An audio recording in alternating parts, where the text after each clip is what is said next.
Let's talk about my favorite games of 2016. Now keep in mind, this list is just a list of my favorite games that I played and things that I really enjoyed about those particular games. Your opinions may be different than mine based on the consoles that you use or what your favorite types of games are. This is just my list, so please be civil. Also keep in mind that this list is not in any particular order. It's really hard for me to say what a favorite game of mine is because I like different games for different reasons, and it's hard for me to quantify that in a number system, as in this is the first best, this is the second best, etc. So this list is in no particular order. Let's start off with an honorable mention, and that's going to go to World of Warcraft Legion. Now I already talked about Legion quite a bit in my last World of Warcraft video where I detailed my 10-year journey through WoW. And most of that still holds true. The direction with the game systems, making all the content matter, going more towards an art direction that's similar to Burning Crusade but a little different, and keeping a lot of the same questing systems that worked really well on the initial launch of Warlords of Draenor. However, a couple things have kept it from being in my list of top games for this year. Ultimately, while most of the game systems were improved in Legion, a couple of them are really holding things back for me. One of those is the artifact power mechanic. While it keeps you invested in the character and pushing forward by doing content, it also makes trying out alts pretty difficult. And with a lot of the extreme balance changes that happen between expansions,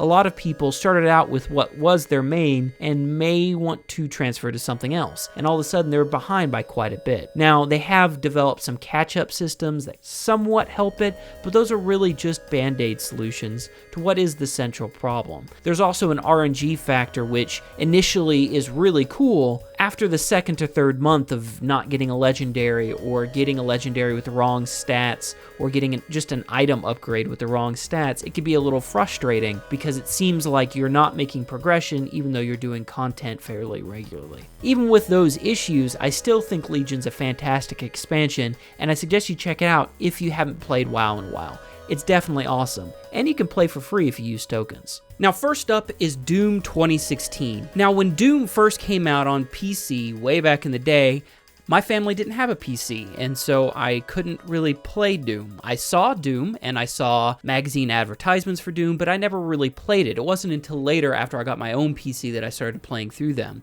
And by then, they were quite a bit older than when they just released. They were about 10, 12 years old at that point. So I didn't get in on the original Doom. However, when Doom 3 came out for the PC, I upgraded my graphics card to, I think, a Radeon X300, if that's a thing. That was so long ago, it's hard to even remember. But I upgraded to that graphics card in order to play Doom 3, and I loved it. However, it was quite a bit different than the original Dooms. Original Doom games were more of an arcadey shooter, and Doom 3 was kind of survival horror, sort of. It had things jumping out of you all the time. Well, when Doom 2016 came out, I bought it immediately, day one, and that's very rare for me. I very rarely pick up games as soon as they release. And I absolutely fell in love. Now, the multiplayer is a little wonky. It's like Halo, sort of, but faster, more like maybe Quake. But the single player is where this game really shines, and it is fantastic. So much so that I played through it a second and even a third time at higher difficulties,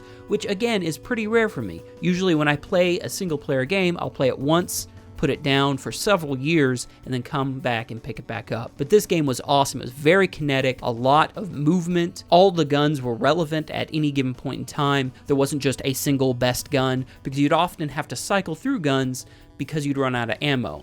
I loved the brutality of some of the melee kill animations. I loved the way the levels were designed, and it always felt like it was moving. It never just sat there and you kind of did some things, which happened in previous Doom titles like Doom 3. You were always doing something, you were always moving forward, and it was always quite quick. And the graphics are fantastic, and I really think that it's a good callback to the original Doom. Next up on the list is Stardew Valley. Now, this was a game that wasn't on my radar because I'd never played what it was cloned after, which is Harvest Moon, or anything even remotely like it. I've kind of dabbled a little bit in Animal Crossing, New Leaf, but didn't really enjoy it. It wasn't until I saw a couple people on Twitch playing it that I really started to get this game, and I immediately fell in love. Now, Stardew is a game that doesn't really have a whole lot of direction, other than you can make a farm, and you probably should water that farm, and you probably should interact with some of the villagers to get some money to buy the things that you need to buy for your farm. But beyond that, there's no direction. You can kind of do whatever you want. You can go down in the mines and fight some monsters and try and get some more ore to build some of the equipment that you're going to need for the farm. You can spend your time arranging your crops and your secondary crops like honey and tree sap. You can go fish off of the pier and try and get all the different fish for that particular season. Or you can just go around and interact with the townsfolk. It's very quiet and very take it at your own pace,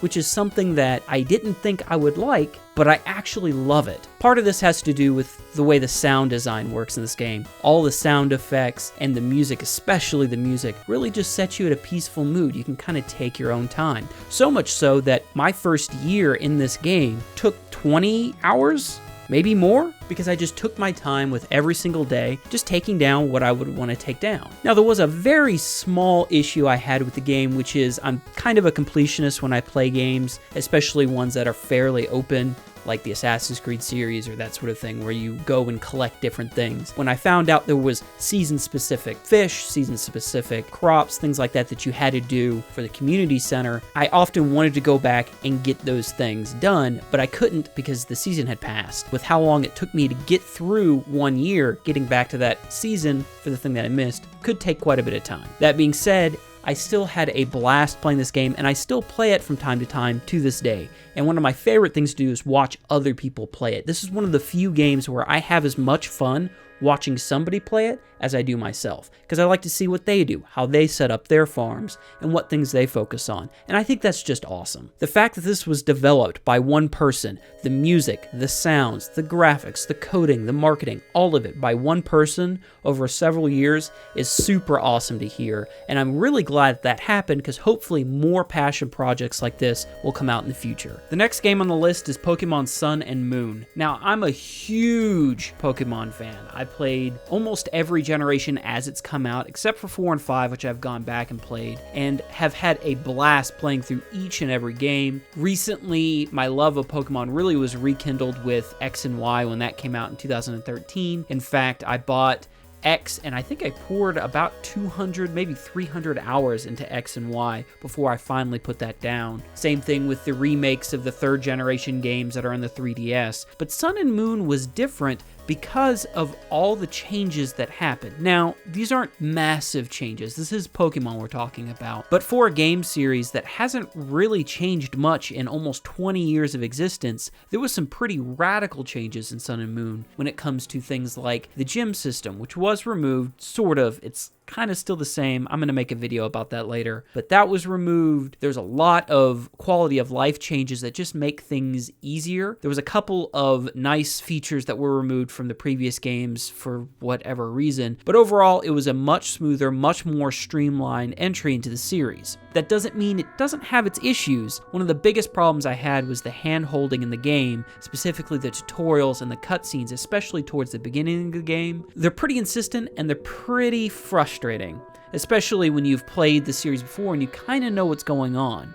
Now, I'm not talking about the initial tutorial that each game has, like here's how to catch a Pokemon, here's how to access your menu. I'm talking about cutscenes you can't skip, and they seem to be every 10 steps. That was a little frustrating. Also, the loss of the different features from Omega Ruby Alpha Sapphire and X and Y, like Super Training, was a little frustrating because those were really nice features that they didn't really have to remove and would have made this game even better overall. I love the new Pokemon designs. I liked the story. It actually has a story, and not the paper-thin Pokemon stories of the past, but it actually has a fairly decent story that feels not Final Fantasy-esque, but it feels like a JRPG probably should at this point. Overall, I've put almost 200 hours into the games since it's released. I've played through on the main game and started breeding some competitive Pokemon. I have probably 20 or 30 competitive bred Pokemon at this point. I've also completed a Nuzlocke challenge on Sun and completed the Living Dex. Again,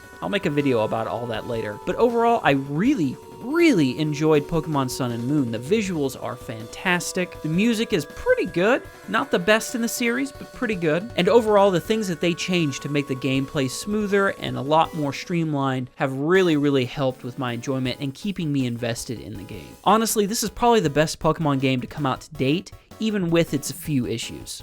The last game on this list is Overwatch, and this really shouldn't be much of a surprise. It's on almost everyone's top lists this year, and there's a reason why. Blizzard did what Blizzard does, takes a fairly popular genre, polish it up, and create something that's just super high quality and a lot of fun. And Overwatch is absolutely no exception. Now, I wasn't a huge fan of Team Fortress 2, but I did play a lot of Counter-Strike source servers that were fairly similar to TF2 in a lot of ways. So when the beta dropped for Overwatch, I got in fairly late just to try it out and see what was going on, and absolutely fell in love. All the characters are pretty well developed. You actually get a little attached to some of them and their little quirks and little things they do, their voice lines, the way they interact with the rest of the team. Personally, I love Mei, because Mei is bae.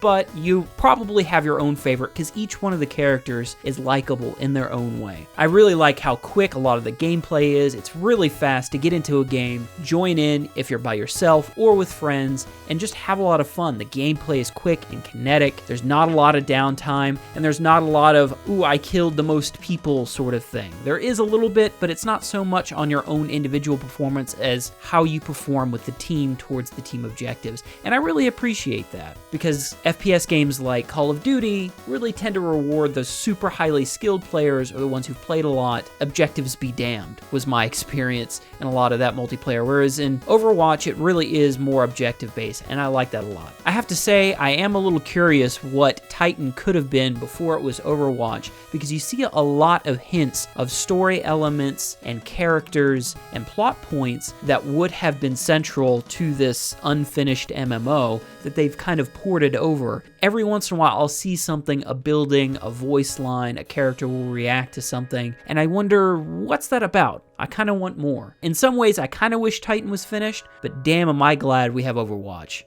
And that sums up my list for 2016. Now, there were a lot of games that aren't on this list that I were considering, but they didn't make the cut for some reason or another. And like I said at the beginning of the video, your list is probably quite different, and I'd love to hear about it. I actually find a lot of the games that I play are based off suggestions from other people and what they're playing. So I'd like to know, what's your list for 2016?